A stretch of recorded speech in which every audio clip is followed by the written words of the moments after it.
Okay, what's up everybody? It's your favorite toy designer's favorite nerd, and today we're going to be looking at Toyworld's Trace, which was an homage to the G1 Chase Throttlebot. Cars aren't exactly accurate from its G1 counterpart, and just to get a couple complaints right out of the way. I do like this figure, I like him a lot, but to get a couple complaints right out of the way. My side mirror was not glued in. And this is a tailpipe, but it's obviously his gun, and you know I hate that. I think it's the dumbest idea, the dumbest. So let's take that off. Now, outside of that, the car rolls tremendously, and the paint is pretty awesome. Like, you know, the red. It's got like a red. You see on the tire lip, and pretty good. We got some silver paint up here and some silver and black paint back there, so on and so forth. The car itself is a little different than its G1 counterpart, but whatever. You win some, you lose some. It's close enough. It's in the ballpark. Close enough where, you know, it's, you know, and arguably, you know, more accurate than a lot of classics. So what are you gonna do? But let's get this guy transformed, and then we'll take a look at him. There's a lot of panels, they slide. It's a little complicated. I'm going to do my best. So what I do is I try to start with the arms. Underneath, everything's tucked away pretty well, except for that, and I mean the head's tucked around, and all that. So let's try here.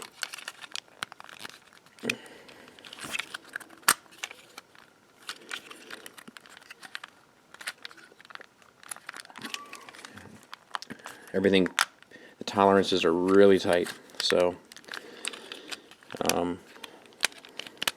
alright, there's one arm free, and let's back the camera up a little taste. There's the other arm free. We'll work around to the legs, flip the back panel up, which lets the legs out. And then this tabs in, so that's on a double hinge or triple hinge, I guess. So to get the feet squared away, or let's turn. I'll tell you what. Let's bring these down. We'll turn this around. Turn the waist 180, and we'll get these feet squared away. So the silver bits. Well, it's hard to explain, but it's easy to see. Basically, the knee hinge is there, so you need that to be in the front or in the back. So, and then that turns down there at the bottom. And then the foot hinge comes out here, and then this hinge here spins, and then you can kind of finagle it and position it to where you need it. So the one foot looks like that, and then the back looks like that. Do the same with the other side.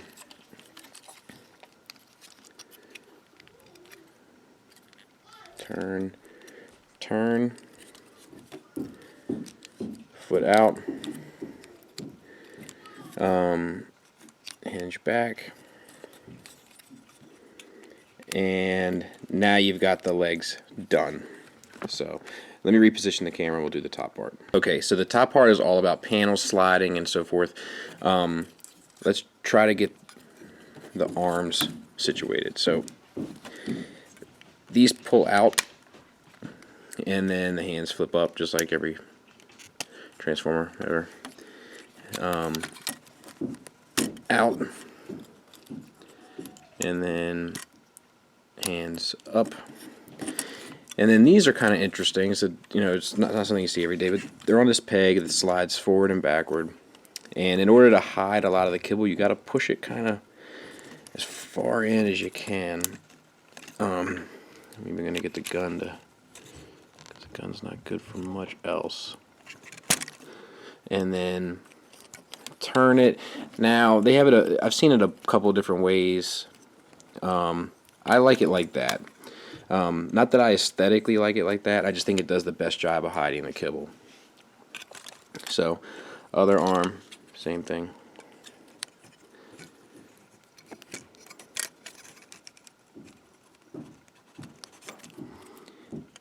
And then, oh, there you go. So, that's that. Now we need to get the kind of the rest of this bit. Alright, so the head part, we spin the hood around, and then collapse all this. Get a better look. This front part hinges out there and back on both sides.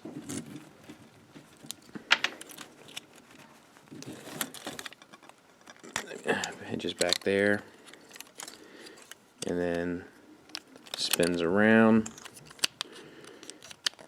tucks up. Now, this part is a little bit of a complaint for me, but not a major one, because it's definitely doable. It just takes a minute to kind of get it where you want it. But in order for this really to look the best that it can, you kind of need to play with all these bits here in the back and get them to kind of tuck away as neatly as possible. You know, bring the shoulders out to allow the clearance. Because his head bit sits a little bit up. I'm gonna raise the camera up again, but you can see him coming along. Let me so these pieces, they tuck in like this. You know, it's pretty nice. And then this bit spins around. And I actually like to kind of bend it forward a little bit, but it doesn't do the best a job hiding that kibble there, but it's acceptable, you know. I've seen a lot worse. And there you have them, you know, in a nutshell.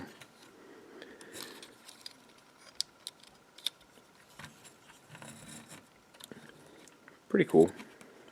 I like him. If I can get him to stand. And then here's where trouble comes into paradise with this thing. This piece of plastic with not a single paint app on it that doesn't fit in either hand. So I gotta file this down, sand it down in order to get it to fit in. So that's a huge complaint. I hate that. Why should I have to do more work? I spent $60 on your toy. You can't get it right? So let's go over articulation real quick. Head's on a ball joint, kind of hindered by all this stuff.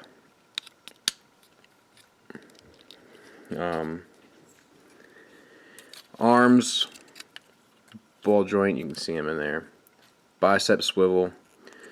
Hinge for the elbow, giving you 90 degrees, good 90 degrees. And no swivel for the wrist, it doesn't look like.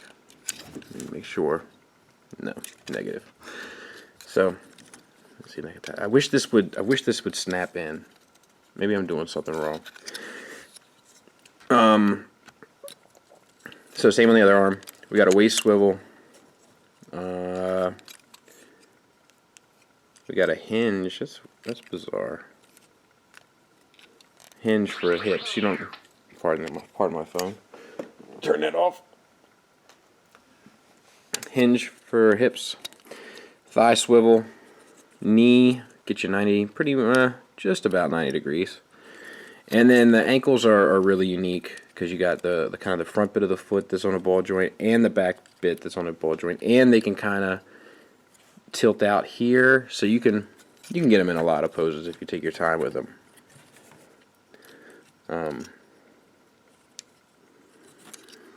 You know, and then when you mess with the shoulders, if this pegged in, that's the only thing. Because if you mess with the shoulders, it can mess with the whole chest cavity, and then kind of you got to fix the transformation again.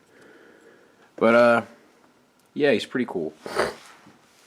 So he's going to be part of a combiner set. I'm sure most of you have heard, and I'll bring in some comparisons here in a minute. But you know, for better or worse, he's part of a combiner set that's going to be an homage to Puzzler, the Gobot. And nobody seems to have a problem with that. I don't have a problem with it either. I mean, good on you. But what kills me is that people have been like, I've actually seen people complain that he doesn't have like the throttle gimmick. And like, I don't know what planet these people are from. Like, if they even remember how that used to work. But let me give you a little bit of a refresher. So when you're trying to get a toy with a wind-up gimmick that's 30 years old to work properly, there are many different steps to the procedure that you should follow to make sure it goes well. Prep it. Clean it. WD Skullface it. Wipe it. You want him back?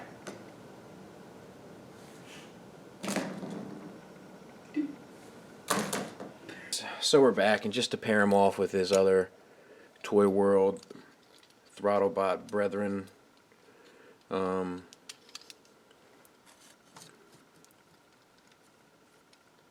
know, and I gotta say, I like the way that this set is shaping up. You know, they look good together. I'm not a huge Throttlebot fan, but just to have that itch scratched, so to speak, is pretty cool. Decent paint. Pretty interesting transformation. I will say I got a lot of stress marks on them.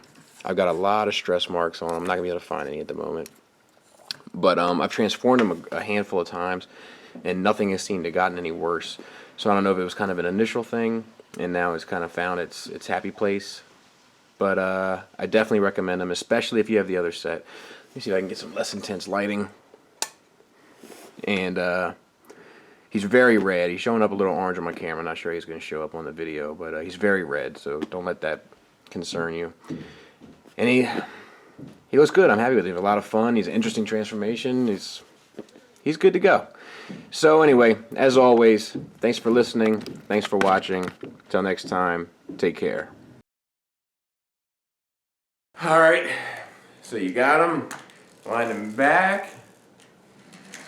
Oh, holy shit, it worked. Yeah, I need a different one.